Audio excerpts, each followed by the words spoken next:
Hello everyone, hope आप लोग अच्छे हैं। Welcome to Mamta classes.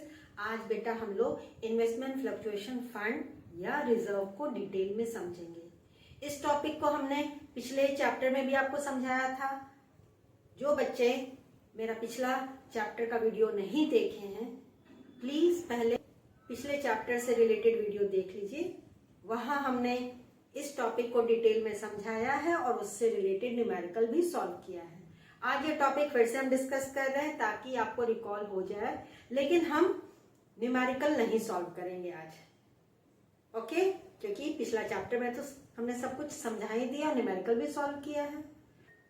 तो चलिए बढ़ते हैं इस टॉपिक पे। बिजनेस इन्वेस्टमेंट फ्लक्चुएशन रिजर्व या फंड क्रिएट करती है in order to balance the losses अगर किसी इन्वेस्टमेंट पे होता है तो। नॉर्मली मार्केट में शेयर्स का वैल्यू बहुत ज्यादा फ्लक्चुएट करता है। अगर आप न्यूज देखते होंगे या न्यूज़पेपर पढ़ते हैं तो आपको पता चल जाता है कि शेयर्स का वैल्यू कभी बहुत ज्यादा ऊपर, कभी बहुत ज्यादा नीचे हो जाता है। It is highly fluctuating. अगर बिजनेस किसी कंपनी का शेयर्स परचेज किए तो उस लॉस को मेकअप करने के लिए इन्वेस्टमेंट फ्लक्चुएशन रिजर्व क्रिएट किया जाता है। अब नए पार्टनर का एडमिशन हो रहा है, उसमें इस रिजर्व का क्या ट्रीटमेंट होगा, लेट्स सी। यहां पे भी अलग अलग कंडीशंस होता है, similar to workman compensation reserve. तो नॉर्मली 3 सिचुएशन मेन पार्ट में।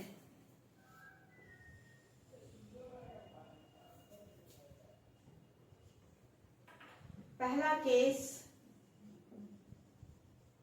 when book value and market value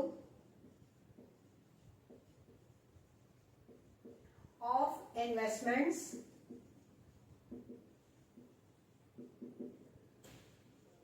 are same। यानी कि जिस कीमत पे हमारा इन्वेस्टमेंट शो हो रहा है बैलेंस शीट में, मार्केट में आज उसका वैल्यू सेम है। ठीक है, let's take an example. Book value दिख रहा है ₹2 लाख, मार्केट वैल्यू है 2 लाख क्योंकि दोनों सेम है, और हमारा IFR में अमाउंट है इक्वल्स टू ₹1 लाख। ये 3 डाटा है, इसी के बेसिस पे क्या जर्नल एंट्री पास किया जाएगा वो लेट्स सी। तो देखिए, इन्वेस्टमेंट का हमारा बुक वैल्यू और मार्केट वैल्यू दोनों सेम है, इक्वल है, कोई घाटा नहीं हुआ ना। तो इस केस में जो इन्वेस्टमेंट फ्लक्चुएशन रिजर्व में 1 लाख रुपया है, उसको ओल्ड पार्टनर्स के बीच में डिस्ट्रीब्यूट कर देंगे इन ओल्ड रेशियो। यहां भी नए पार्टनर को कुछ भी इसमें से शेयर नहीं मिलेगा, नीदर प्रॉफिट नॉन लॉस का शेयर। अंडरस्टूड ना बेटा? तो हमारा जो जर्नल एंट्री होगा, investment fluctuation reserve account debit, और यहां डेबिट होगा जितना रिजर्व में अमाउंट है with ₹1 lakh. 2 old partners, capital account, और हमने समझा ही दिया है कि always in old ratio with ₹1 lakh. Simple. तो IFR credited to all partners capital account in old ratio। This is the simplest situation जिसमें हम पूरा का पूरा रिजर्व पुराने पार्टनर्स के कैपिटल अकाउंट में क्रेडिट कर देंगे। सेकेंड सिचुएशन आएगा,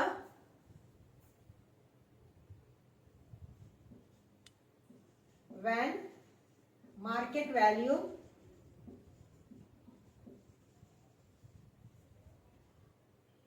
of investments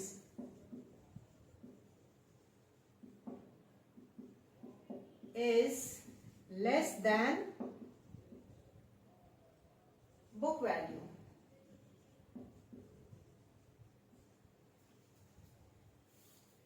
मार्केट वैल्यू कम है, बुक वैल्यू मेरा ज़्यादा है।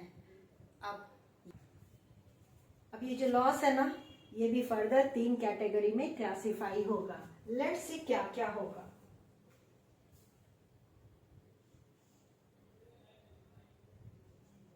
पहला, fall in the market value is equal to IFR। जितना IFR में अमाउंट है, हमारा लॉस भी उतने का ही है। हमारा यहाँ देखिए एग्जांपल कितना था, book value 2 lakh, market value 2 lakh और IFR में 1 लाख। अब इसमें भी ले ले एग्जांपल। बुक वैल्यू सपोज कीजिए 2 लाख रुपया है,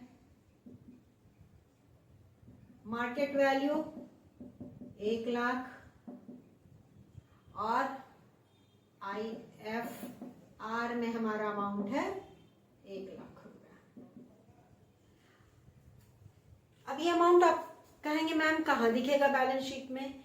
जो इन्वेस्टमेंट्स है ना बेटा, ये हमारे लिए एसेट होता है, तो ये बैलेंस शीट में एसेट साइड दिखेगा, और ये रिजर्व है तो लायबिलिटी साइड। जब भी ढूंढेंगे तो इन दोनों, ये अमाउंट आउटर कॉलम में दिखेगा, मार्केट वैल्यू या तो इन्वेस्टमेंट के नीचे ब्रैकेट में डिटेल दे दिया रहेगा विद इन द ब्रैकेट या एडिशनल इंफॉर्मेशन में, और IFR बैलेंस शीट में लायबिलिटी साइड शो होता है। तो वही ढूंढेंगे तो आसानी से आपको मिल जाएगा। कभी कभी बच्चे ढूंढते रह जाते हैं कहाँ कौन सा अमाउंट दिया हुआ है, हाउ टू फाइंड आउट। ठीक है, तो अब इसका क्या करें? देखिए, हमेशा कोई भी सिचुएशन हो, IFR पूरा का पूरा जो बैलेंस शीट में दिया रहेगा उसको डेबिट कर देंगे, वहां कोई ज्यादा टेंशन लेने की जरूरत नहीं है। तो IFR debit with ₹1 lakh. Investment का वैल्यू घट गया है, जो 2 लाख का कॉस्ट था, आज उसका मार्केट में वैल्यू 1 लाख है, तो fall in the value of investments. Assets घटता है तो एसेट को क्रेडिट कर देते हैं to investments account.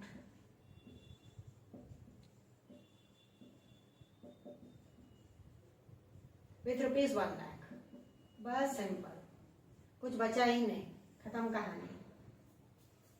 Understood? This was first condition जहां मार्केट वैल्यू घट रहा है। इसका दूसरा कंडीशन बेटा,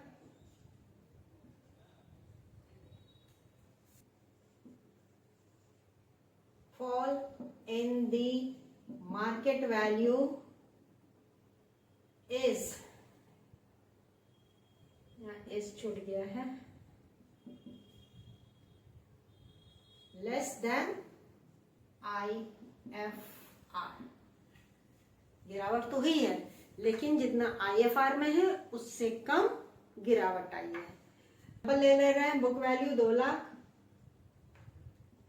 मार्केट वैल्यू 1.5 लाख यानी कि 1.5 लाख, और IFR में तो हमारा अमाउंट था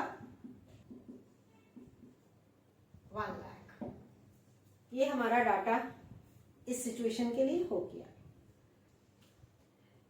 जिस इन्वेस्टमेंट का कॉस्ट 2 लाख था, आज मार्केट में उसकी कीमत 1.5 लाख है। 50,000 का घाटा है ना, लेकिन फिर भी 50,000 अभी भी सरप्लस बच रहा है। तो यहाँ जो जर्नल एंट्री हम पास करेंगे, बहुत सिंपल, IFR डेबिट, आप फुल फॉर्म लिखिएगा, बार बार बोलते हैं।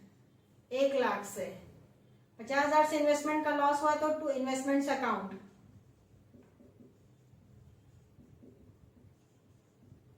विथ ₹50,000 या 0.05 लाख, और जो 50,000 बच गया वो पुराने पार्टनर्स के कैपिटल अकाउंट में क्रेडिट हो जाएगा in old ratio.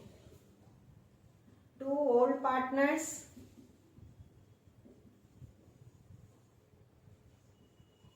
Capital account old ratio में 0.5 लाख। खत्म कहानी। तो ये सेकेंड सिचुएशन हुआ है जहां हमारा मार्केट वैल्यू कम है in comparison to book value. Third case जहां मार्केट वैल्यू आईएफआर से भी ज्यादा घट गया, मतलब लॉस जितना रिजर्व में मेरा पैसा था उससे भी ज्यादा का हो गया। उस केस में क्या करेंगे? जर्नल एंट्री पास। इसको इरेज कर दे बेटा। चलिए यहां कर दे रहा है, इरेज नहीं कर रहा है। इसी का situation third.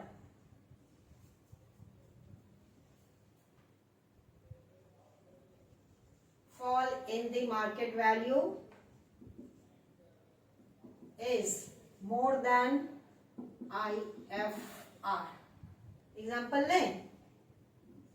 Example book value तो हम 2 लाख ही लेंगे। मार्केट वैल्यू ले रहे हैं 75,000 और IFR में हमारा 1 लाख ही रहेगा। देखिए हर केस में हमने मार्केट वैल्यू को ही चेंज किया है। In all the situations I have kept the book value and IFR का amount the same 1 lakh.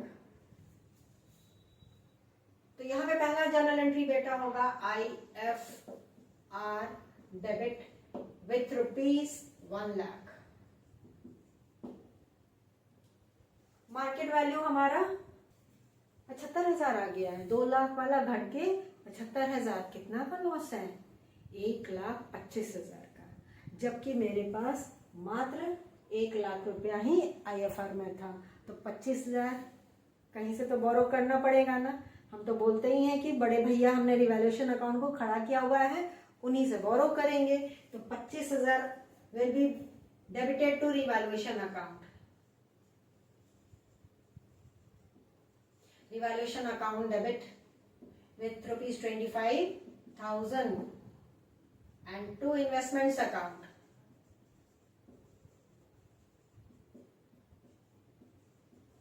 with ₹1.25 lakh, मतलब 1,25,000।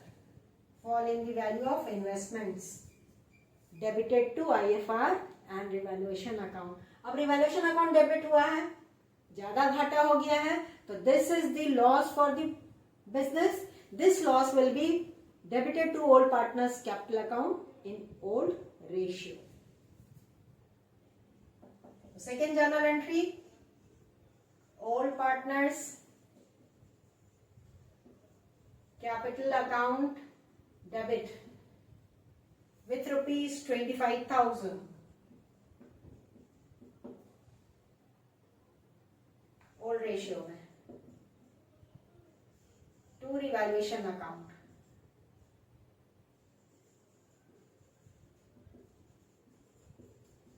with ₹25,000। हो गया कहानी खत्म। जो लॉस था पुराने पार्टनर्स के बीच में डिस्ट्रीब्यूट करके अकाउंट्स हमारा यहाँ पे क्लियर हो गया। तो ये 2 सिचुएशंस। अब 2 में भी सेकेंड सिचुएशन का 3 फर्दर क्लासिफिकेशन। लास्ट सिचुएशन जहां मार्केट वैल्यू ज्यादा होगा in comparison to book value. तो लास्ट सिचुएशन भी समझ लेते हैं।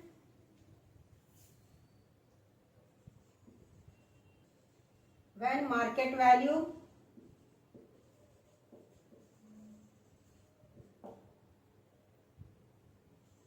of investments is more than book value।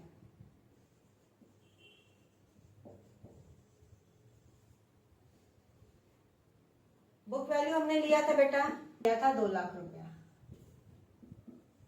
Market value let's take it as 2.50 lakh, यानी कि 2.5 लाख रुपया। और IFR में तो 1 लाख रुपया ही है।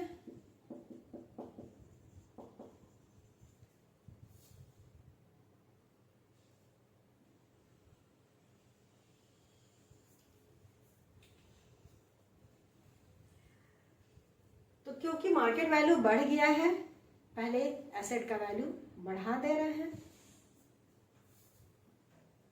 तो यहाँ जो जर्नल एंट्री होगा 1 नहीं होगा 3 होगा। पहला journal entry investments account debit to revaluation account. अगर अमाउंट कम पड़ रहा था तो रिवैल्यूएशन अकाउंट से बोरो कर रहे थे, ज्यादा होगा तो रिवैल्यूएशन अकाउंट को ही तो देंगे। 50,000 रुपीज से 0.5 लाख। नरेशन लिख दीजिएगा, increase in the value of investments. अब IFR का जो अमाउंट है पूरा का पूरा सरप्लस है, तो ये पूरा सरप्लस पार्टनर्स के कैपिटल अकाउंट में क्रेडिट हो जाएगा और साथ में जो रिवैल्यूएशन से फायदा हुआ है वो भी पार्टनर्स के कैपिटल अकाउंट में ही ट्रांसफर होगा, दोनों तो पार्टनर्स को ही मिलेगा।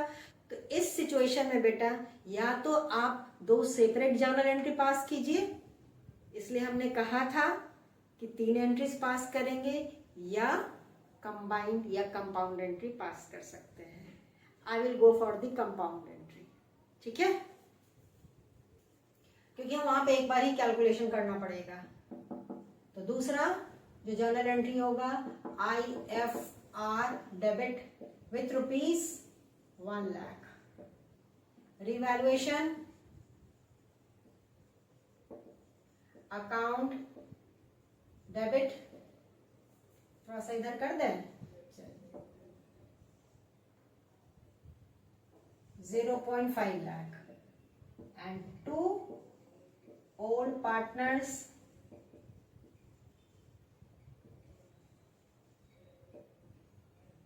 Capital account. ओल्ड रेशियो में 1.5 लाख, पूरा का पूरा पुराने पार्टनर्स के बीच में डिस्ट्रीब्यूट करके ओवर कर दिए। सेपरेट अगर पास करना है तो IFR debit to old partners capital account with ₹1 lakh. फिर सेकेंड एक और जर्नल एंट्री पास करना पड़ेगा, revaluation account debit to old partners capital account 50,000 रुपया। दोनों ही केस में आपको ओल्ड रेशियो में ही डिस्ट्रीब्यूट करना पड़ेगा ओल्ड पार्टनर्स के बीच में। तो ये था इन्वेस्टमेंट फ्लक्चुएशन रिजर्व्स का अलग अलग सिचुएशंस। होप आज का टॉपिक भी आपको बहुत अच्छे से समझ में आ गया होगा। आप अपने बुक से इस टॉपिक से रिलेटेड न्यूमेरिकल सॉल्व करिएगा। अगर कोई प्रॉब्लम होगा कमेंट बॉक्स में लिख करके आप हमसे पूछ सकते हैं। नेक्स्ट क्लास है बेटा, हम लोग नया टॉपिक समझेंगे। मिलते हैं नेक्स्ट क्लास में, तब तक अपना ख्याल रखिए, खुश रहिए, बाय।